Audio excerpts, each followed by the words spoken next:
heavy wooden door locks, shut against the frantic screams of a woman left in the dark, while down the shadowed corridor, a well-dressed man walks away in absolute silence. In the 19th century, the sprawling asylums of America were built as beautiful sanctuaries, designed to be the ultimate refuge for the broken mind. But they quietly became something else entirely.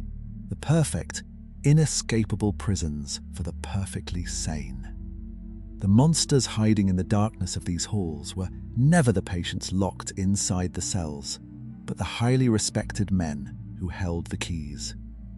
To understand the depth of the betrayal, one must first look at the buildings themselves. In the middle of the 19th century, America began to construct its psychiatric asylums, not as grim prisons, but as sprawling, magnificent monuments to human compassion.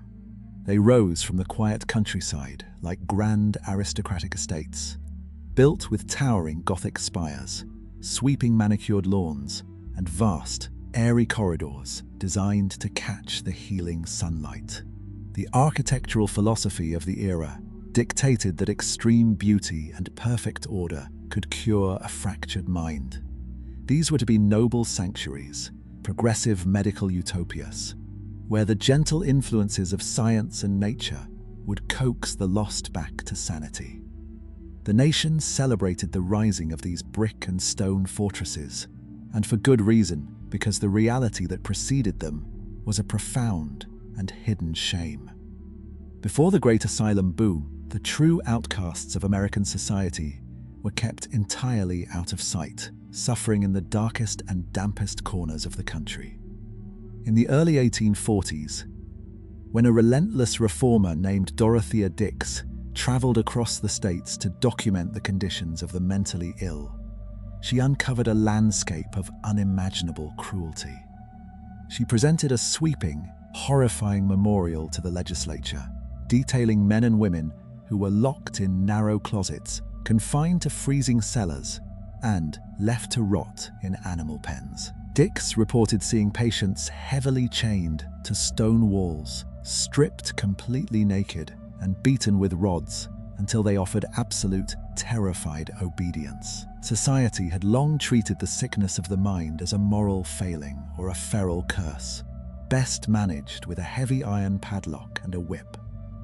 Against this grim and bloody history, the new, sunlit state hospitals seemed like the hand of deliverance itself. The public willingly poured enormous funding into their construction, convinced they were finally solving one of humanity's oldest and most wretched tragedies. Yet, the noble intention decayed with terrifying speed. Within a matter of years, the sprawling sanctuaries began to quietly shift their fundamental purpose. As the wards filled far beyond their designed capacity, the grand medical experiment collapsed into a system of convenient containment. The asylums ceased to be hospitals focused on intensive healing, and instead became massive, isolated dumping grounds for anyone society found inconvenient, unproductive, or simply undesirable. The most sinister evolution of this system was not a medical failure, but a legal one. In the 1850s and 1860s, the laws governing institutionalization across many states contained a staggering and deliberate blind spot regarding women. According to the statutes buried in the archives of states like Illinois, a married woman existed entirely under the absolute legal authority of her husband. This centuries-old doctrine of coverture extended directly to her sanity. A man possessed the undisputed legal right to have his wife committed to a state psychiatric ward at his own discretion, without her consent, without a public hearing, and, most terrifyingly, without a single shred of objective medical proof. While a man accused of madness could legally demand a trial by jury to defend his intellect, a married woman was stripped of this basic human right. Her husband's accusation alone was accepted by the courts and the doctors as absolute, indisputable fact. The law effectively handed men a weapon of perfect, silent erasure. In an era when divorce was socially ruinous and legally difficult to obtain, the asylum offered a remarkably clean and quiet solution to domestic disputes. A man who wished to seize the lucrative inheritance his wife had brought into the marriage needed only to sign a paper declaring her mind unfit. A husband desiring to move a younger mistress into his home could effortlessly remove the woman who stood in his way. Even an independent, argumentative disposition, a woman who simply refused to submit to her husband's absolute authority, was frequently diagnosed by male physicians as a definitive symptom of hysteria or moral insanity. One signature on a commitment paper was all it took for a respectable woman to be dragged from her parlor, placed into a carriage in the dead of night, and locked away behind heavy iron doors. Once inside, her letters were confiscated, her visitors were denied, and her voice was rendered entirely legally void. She was effectively buried alive by the very institution built to protect the vulnerable. But the law was only the beginning of the nightmare. In the winter of 1860, the crushing weight of this legal trap fell upon a woman named Elizabeth Packard. She was, by every conceivable metric of her era, a pillar of respectable society. As a highly educated mother of 6 and the wife of a prominent Calvinist minister in Manteno, Illinois, Elizabeth possessed a sharp, articulate intellect that refused to remain confined to the quiet domestic spheres expected of her. She read widely, she thought deeply, and she committed the ultimate 19th century sin of forming her own distinct opinions. The fracture in her life did not begin with a fever or a sudden break from reality, but with a simple difference of theological and political belief. Her husband, Reverend Theophilus Packard, demanded absolute doctrinal submission from his congregation and, most particularly, from his own household. When Elizabeth began to openly question his rigid religious views and expressed her own progressive thoughts during his Bible classes, the marital discord deepened into something far more dangerous. To Reverend Packard, his wife's intellectual independence was not a sign of a vibrant mind, but a direct threat to his patriarchal authority, and he soon found a medical vocabulary to describe her defiance. He did not need to argue with her, and he certainly did not need to endure the public scandal of a divorce. Theophilus simply invoked the brutally efficient law of Illinois, which required nothing more than his own signature to declare his wife a lunatic. He quietly arranged the paperwork with a compliant physician who never once bothered to examine Elizabeth, effectively sealing her fate without a single medical consultation. The law was perfectly designed for a man who wished to permanently erase a woman who argued back. On a seemingly ordinary morning, the respectable facade of her life was violently shattered. Elizabeth was sitting quietly in her own home when a group of men summoned by her husband arrived to physically remove her from her parlor. Despite her frantic protests and the desperate cries of her children, she was forced into a waiting carriage and driven away from everything she had ever known. The journey carried her miles away from her family, delivering her directly to the imposing stone shadows of the Jacksonville Insane Asylum. The transition from a quiet pastoral home to the chaotic, echoing halls of a state psychiatric ward was designed to be deeply disorienting. When the heavy wooden doors of the Jacksonville Asylum locked behind her, Elizabeth found herself abruptly thrust into a terrifying new reality. She was stripped of her name, her status, and her freedom, surrounded by the ceaseless wailing of patients suffering from genuine, severe mental collapse. The air was thick with the scent of institutional confinement, and the sheer sensory assault of the wards was enough to drive a perfectly healthy mind toward the edge of despair. Yet the most profound horror Elizabeth faced was not the screaming in the night, but the absolute, suffocating trap. of psychiatric gaslighting. When she was finally brought before the asylum doctors, she attempted to do what any rational person would do. She spoke calmly, she articulated her legal rights, and she explained with perfect clarity that her husband had imprisoned her merely over a religious dispute. But the asylum physicians operated on a predetermined logic where a husband's written word was the absolute, unquestionable truth. In the twisted medical framework of the era, her very resistance became the primary symptom of her supposed disease. The doctors noted that her insistence on her own sanity, her refusal to submit to her husband's will, and her articulate anger over being kidnapped were textbook manifestations of a diseased and rebellious mind. She quickly realized the devastating paradox of her existence inside the asylum walls. Every logical argument she made to prove she was sane was meticulously recorded in her medical file as undeniable proof that she was completely, incurably mad. The grand, sunlit architecture of the asylum's exterior concealed a profoundly brutal daily reality within its walls.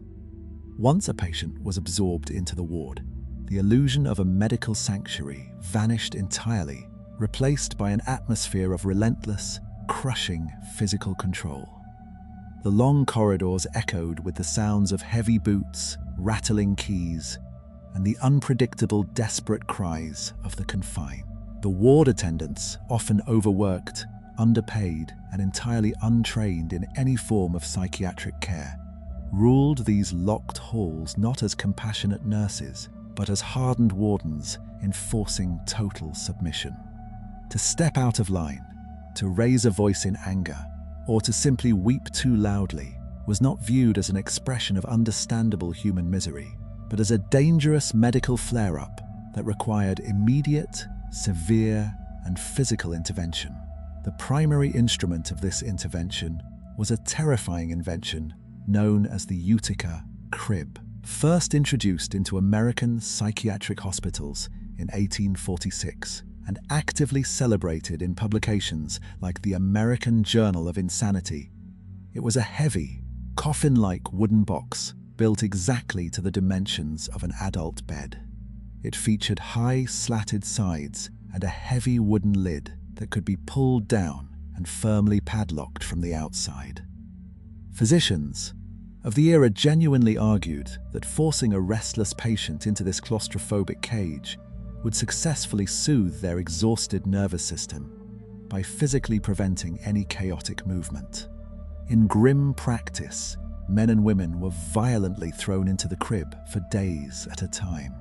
They were left to lie helpless in the suffocating dark, screaming into the narrow wooden slats until their throats bled, and they were finally reduced to a state of absolute, catatonic exhaustion.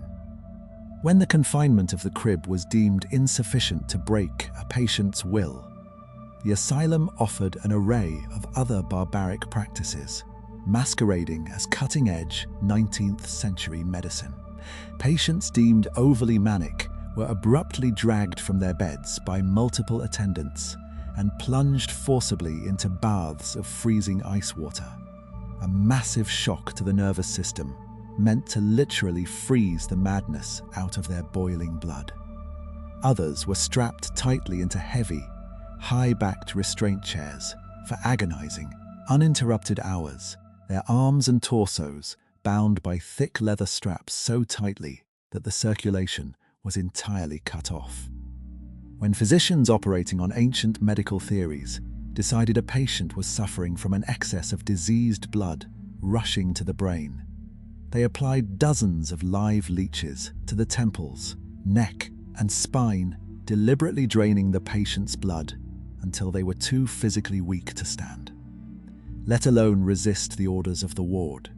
Elizabeth Packard watched these horrors unfold from the quiet, shadowed corners of the ward. As a woman who had been committed simply for possessing an independent mind and a disagreeing tongue, the daily violence of the asylum served as a terrifying, visceral education in the mechanics of institutional power. she saw perfectly sane women, brought in under the exact same legal loopholes that had trapped her, slowly driven to actual, irreversible madness by the sheer terror of the medical treatments. More importantly, she realized the deadly, inescapable trap of her own emotions. If she wept openly for the 6 children she had been stolen from, she was officially exhibiting melancholic hysteria.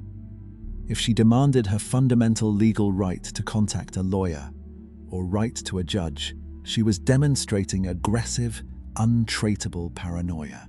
Any outward display of righteous anger over her kidnapping was meticulously documented by the passing doctors as undeniable proof of her violent insanity. It was a flawless, self-sustaining cycle where the cure was a punishment, and the punishment justified the cure. She understood with chilling clarity that continuing to fight them openly would lead directly to the padlocked darkness of the Utica Crib. Every natural human reaction was weaponized against the women who displayed it, turning their own desperate need for freedom into the very justification for their continued torture. To survive a place designed to break the mind, Elizabeth had to do the impossible. She had to become invisible. For 3 grueling years, Elizabeth Packard remained buried alive within the walls of the Jacksonville Insane Asylum. The psychological toll of her confinement was a slow, deliberate erosion of the human spirit. She was systematically stripped of her title, her autonomy, and her very identity, reduced by the medical staff to nothing more than a nameless, intractable case in a hospital ledger. Yet the most agonizing element of her imprisonment was not the loss of her status, but the sheer, inescapable noise of the environment. Day and night, the heavy stone corridors echoed with the ceaseless, fractured wailing of women whose minds had genuinely shattered. To exist in a state of sharp hyperlucidity, surrounded entirely by profound mental collapse, was its own unique and devastating torment. The institution was fundamentally designed to make the sane question their own reality, pressing down on them in the dark until the line between reason and madness began to irrevocably blur. Elizabeth quickly recognized that to physically fight her captors was to completely surrender to their diagnosis. Instead, she chose a far more dangerous method of rebellion, opting for the quiet, meticulous act of observation. Deprived of her voice and her legal rights, she decided to turn her unjust confinement into a covert investigation, transforming herself from a helpless prisoner into a relentless, silent witness. Her chosen weapon was a hidden pencil, and her ammunition consisted of whatever discarded scraps of paper she could quietly scavenge from the margins of the ward. In the dim, stolen moments between the heavy footsteps of the attendant rounds, she began to write a secret diary, recording every abuse, every scream, and every medical atrocity she witnessed in the shadows of the hospital. The immense physical danger of this undertaking cannot be overstated. The wardens who patrolled the corridors were fiercely protective of the asylum's absolute, unquestioned authority, and any patient caught actively recording the grim reality of the hospital would face immediate and brutal retribution. The discovery of her writings would not merely result in the confiscation of her papers. It would guarantee a prolonged sentence in the dark, suffocating confines of the Utica Crib, or a terrifying regimen of ice water plunges and heavy restraints. To protect her work and her life, Elizabeth became a master of institutional deception. She painstakingly unpicked the thick seams of her 19th century dresses in the dark, folding the fragile scraps of her diary into tight squares and sewing them deep into the linings of her skirts and sleeves. She walked the echoing halls of the asylum, quite literally carrying the damning truth woven into the very fabric of her clothes. She was no longer merely enduring the passing days to ensure her own survival. She was actively compiling an undeniable indictment. Every unmerited beating she observed, every perfectly sane woman she watched slowly deteriorate under the crushing weight of the system, was carefully entered into her hidden, wearable ledger. Elizabeth endured 36 months of relentless psychological warfare by anchoring her mind to a single, unyielding purpose. She would not allow the asylum to break her intellect, and she would not allow the outside world to ignore the women buried inside the institution. She was meticulously documenting a criminal case against the architects of madness, waiting with chilling, quiet patience for the day she could finally walk back through the heavy wooden doors and lay the darkest medical secrets of the 19th century bare before the eyes of the nation. Fast forward 27 years to the autumn of 1887. The geography of the nightmare shifts from the quiet, sweeping plains of the American Midwest to the bleak, freezing waters of the East River. Here, completely isolated from the booming, gilded streets of New York City, sat Blackwell's Island. It was a narrow, jagged strip of land that served as the city's ultimate repository for human misery, housing a penitentiary, a workhouse, and the notorious Blackwell's Island Insane Asylum for Women. It was a sprawling fortress built of dark, heavy stone and surrounded by treacherous river currents, designed specifically to ensure that those ferried across the water would be permanently forgotten by the world they left behind. It was into this bleak and terrible exile that a 23-year-old investigative journalist named Nellie Bly deliberately walked. Armed with a dangerous assignment from Joseph Pulitzer's newspaper, Bly committed herself to an act of unprecedented professional sacrifice. She understood that the only way to truly pierce the thick veil of institutional secrecy was to willingly surrender her own freedom and cross the threshold as an inmate. Over several days, she meticulously feigned the symptoms of amnesia and paranoia, wandering the crowded boarding houses of the city with a vacant stare and a disjointed narrative until the authorities inevitably intervened. The ease with which the trap closed was terrifying. Her performance was so convincing that multiple leading physicians, men of supposed scientific rigor, pronounced her hopelessly, incurably insane after mere minutes of observation, casually signing her away to the very institution she intended to expose. When the heavy iron doors of Blackwell's Island finally locked behind her, Nellie expected to find a ward filled with the dangerously deranged. Instead, as she observed the damp, violently overcrowded corridors, she found the quiet, broken forms of women who were entirely rational. Among them was Tilly Maillard, a woman whose only actual disease was the profound, crushing exhaustion of 19th century poverty. Tilly was not suffering from violent delusions or melancholic mania. She had simply been physically sick, entirely destitute, and lacking the social standing to defend herself against the city's aggressive sweep of its streets. She spoke with perfect clarity and begged the doctors to recognize her sanity, but her logical pleas were automatically recorded as the ramblings of a diseased mind. The horrifying contrast between these women illuminated the true, systemic scale of the medical betrayal. The ongoing tragedy of Elizabeth Packard had already proven that wealth, high education, and a respectable middle-class standing offered absolutely no protection against a vindictive husband wielding the power of the law. But Tilly Maillard's heartbreaking presence on the island proved something even more sinister. For the poor, the immigrant, and the physically fragile, a malevolent husband was not even required to trigger the trap. The asylum system fed ruthlessly on vulnerability itself, actively preying on women, regardless of their class or background. If a young woman could not speak perfect English, if she collapsed from a severe fever in a public square, or if she simply had no money to pay for a private physician, The city conveniently pathologized her poverty, diagnosing her destitution as madness. The state wards were overflowing with perfectly lucid women who had been swept up in police raids or abandoned by overwhelmed families, permanently trapped in a medical prison merely because society had nowhere else to hide them.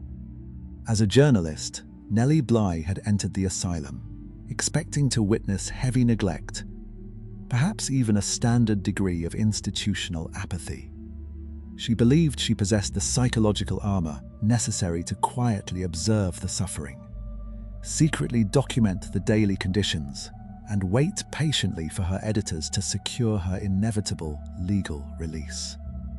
Nellie thought she had prepared herself for the absolute worst.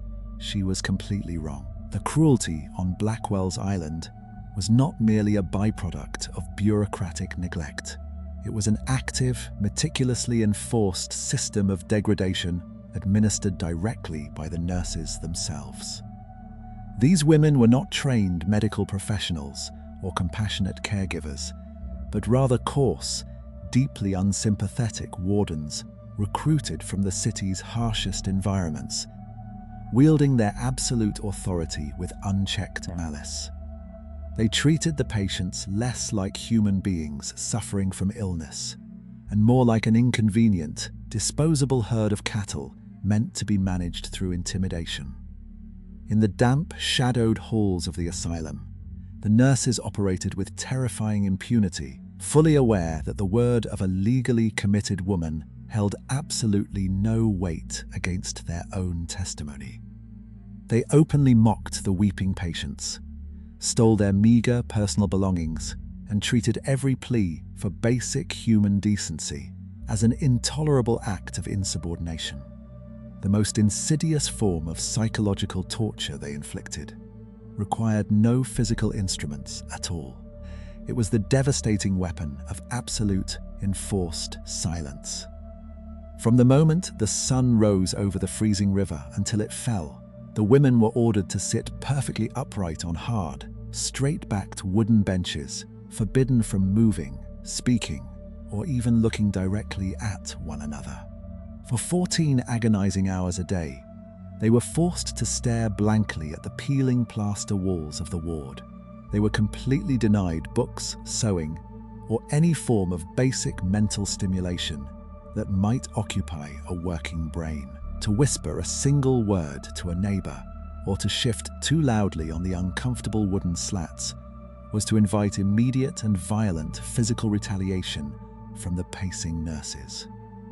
In this crushing, artificial quiet, a healthy mind had absolutely nothing to feed upon but its own rising panic and despair, slowly deteriorating in a deliberate vacuum of enforced nothingness. When the heavy silence of the ward was finally broken, it was usually by the terrifying rituals of physical maintenance. The institutional bathing process was a brutal, dehumanizing ordeal where patients were stripped completely naked and violently scrubbed with stiff bristles before being plunged into tubs of freezing, filthy water that had already been used by dozens of other women. Patients routinely choked and gasped for air as heavy buckets of ice water were repeatedly poured over their heads, a practice the nurses seemed to employ purely for their own cruel amusement, leaving the women shivering in damp, thin institutional cotton dresses for hours afterward. The physical degradation extended naturally to the dining hall, where the inmates were fed a daily ration of rancid, spoiled meat, moldy bread, and watery broth that tasted faintly of copper and rot. Those who refused the inedible food, or those who simply wept aloud from the sheer misery of the cold, were quickly dragged by their hair into the darkest corridors of the ward, where vicious beatings were administered far from the eyes of any visiting physicians or inspectors. Nellie Bly documented every horrific detail of this nightmare with cold, professional detachment, but it was the tragic, heartbreaking trajectory of Tilly Maillard that truly exposed the catastrophic cruelty of the system. Tilly had arrived on the island alongside Nellie, possessing a perfectly rational mind and a desperate, clinging hope that the doctors would soon realize a terrible administrative mistake had been made. But the asylum was an incredibly efficient machine designed to manufacture the very madness it was supposedly built to contain. Day after day, Nellie watched as the vibrant, articulate woman began to visibly fray under the relentless, compounding pressure of the endless silence, the freezing water, and the daily physical beatings. The profound psychological torture of being treated like a feral animal gradually and permanently eroded Tilly's grip on reality. By the end of Nellie's brief 10-day infiltration, the sane woman who had bravely argued for her freedom upon arrival was entirely gone.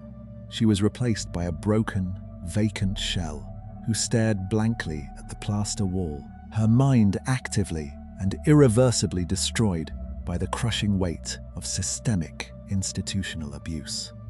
On the 10th day of her confinement, the heavy iron doors of Blackwell's Island opened not for another victim, but for a team of lawyers sent by the New York World. They demanded the immediate release of Nellie Bly, pulling her from the freezing corridors and back into the safety of the city. The physicians who had so confidently diagnosed her with incurable madness were left to stammer through deeply embarrassing justifications, their absolute authority instantly crumbling in the face of external legal pressure. Bly walked out of the fortress, but the victory was agonizingly hollow, as she was forced to leave Tilly Maillard and the other broken women behind in the shadows. Almost immediately, the newspaper began to serialize her harrowing ordeal in a sweeping, explosive expose titled 10 Days in a Madhouse. The publication struck the American public with the force of a physical blow. Citizens who had comfortably believed their money was funding noble sanctuaries were suddenly confronted with the grotesque reality of enforced silence, ice baths, and sadistic nurses. The resulting outrage forced a massive grand jury investigation, throwing a sudden, blinding spotlight onto the invisible women the city had so easily discarded. This same blinding light was simultaneously tearing through the legal shadows of the American Midwest. After 36 months of enduring a living death, Elizabeth Packard finally secured her release from the Jacksonville Insane Asylum. Her vindictive husband, terrified by her unyielding spirit, immediately attempted to lock her inside her own bedroom upon her return, plotting to quietly transfer her to an even more isolated asylum in Massachusetts. This time, however, Elizabeth managed to smuggle a desperate plea out of her window to a sympathetic neighbor, leading to a writ of habeas corpus and forcing her husband to produce her in open court. What followed was one of the most intense and highly publicized legal spectacles of the era. Reverend Packard confidently presented his asylum physicians, fully expecting the court to blindly accept their institutional authority. In response, Elizabeth did not weep, and she did not rage. Drawing upon the meticulous, secret diaries she had sewn into the linings of her asylum dresses, she sat before the court and dismantled their medical gaslighting with perfectly articulated, razor-sharp logic. It took the jury only 7 minutes to deliberate. They returned a verdict that unequivocally declared her perfectly sane, legally stripping away the absolute power her husband had weaponized against her. But Elizabeth had not survived the psychological warfare of the wards merely to secure her own quiet freedom.